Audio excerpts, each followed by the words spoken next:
Wel, mijn verwachtingen zijn vooral dat uit deze dag een nieuwe aanzet komt om verder te werken aan een goed verkeersveiligheidsbeleid. J'espère qu'on va se fixer des objectifs ambitieux. Je voudrais bien qu'il y ait nettement moins de tués, de victimes de la route. Wij gaan ervan uit dat alle mensen die hier zijn, die nu blijkbaar toch echt weten wat moet gebeuren, dat die dan ook overgaan tot de actie. Ik hoop dat het allemaal verandert.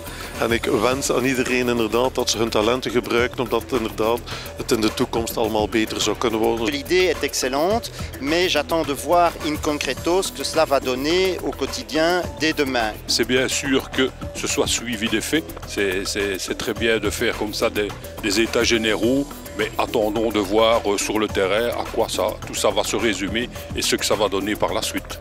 Donc mes attentes vis-à-vis de cette journée, c'est de pouvoir avoir des mesures concrètes autour desquelles nous allons pouvoir être actifs et avec l'ensemble des partenaires en matière de sécurité routière. On a déjà entendu Madame la Ministre s'exprimer en sortant des projets concrets, des décisions concrètes, et je crois que beaucoup de gens viennent ici en se disant voilà au moins une occasion de faire avancer, de faire bouger les lignes.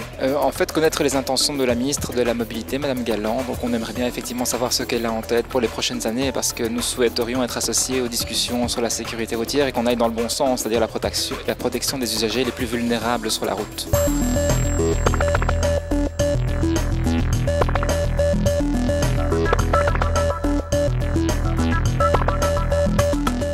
C'est important de faire des états généraux pour faire le point sur la sécurité routière, ce qui a avancé, ce qui n'a pas avancé aussi, parce que c'est important d'en tirer les conclusions. Als ik terugkijk op het verloop van deze Staten-Generaal, waarbij zowel de burger als de sector als een aantal overheidsinstanties samen de dialoog gevoerd hebben, dan denk ik dat daar een zeer goede, grote gemeenschappelijke deler uitgekomen is die ertoe zal leiden dat wij door spelen op gedrag en op beleid een veiligere omgeving kunnen creëren. Ik denk dat dit een heel belangrijk iets is om burgers te betrekken, maar ook andere stakeholders, organisaties, bedrijven.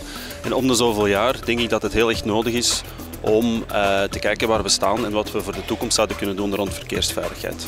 Donc lors des éditions précédentes, c'était toujours des technocrates qui prenaient la parole. Donc je pense que prendre la température au niveau du citoyen est quelque chose de très intéressant. En vandaag merk ik ook dat de burgers een zeer positieve invloed hebben en een zeer constructieve bijdrage tot dit proces hebben.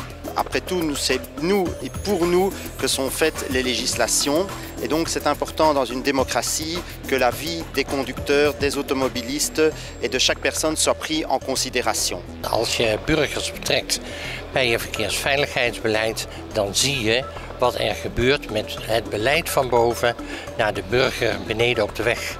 Het is een prachtig initiatief, zodat inderdaad een keer de politiek weet wat het draagvlak kan zijn om maatregelen die soms wel een keer impopulair zijn, om die inderdaad door te drukken. Eigenlijk weten we wel welke maatregelen die we moeten nemen. Nu moeten we dat ook durven nemen. Die politieke moed moeten we nu ook durven tonen. Je vois qu'effectivement beaucoup de monde est motivé, peut-être pas encore assez la population de l'ensemble du pays, mais en tout cas ceux qui voulaient intervenir ont pu le faire et donc je pense que c'est un bon signe. Het proces zit zeer goed in elkaar, zeker met de integratie van de burger, omdat als zij iets uitspreken en het wordt uitgevoerd, gaan ze er sterk achter staan. Écoutez, je pense que la participation est quelque chose d'important. J'aimerais beaucoup qu'on puisse voir les résultats complets des interventions des citoyens sur Internet. Als ik kijk naar al die mensen die hier vandaag de dag zijn en die al die reacties hebben meegegeven, alle discussies die gevoerd zijn, ook alle organisaties en bedrijven die hiermee hun schouders onder zetten, dan denk ik dat dat zeker iets is wat de komende jaren opnieuw zou moeten georganiseerd worden en zeker niets eenmalig.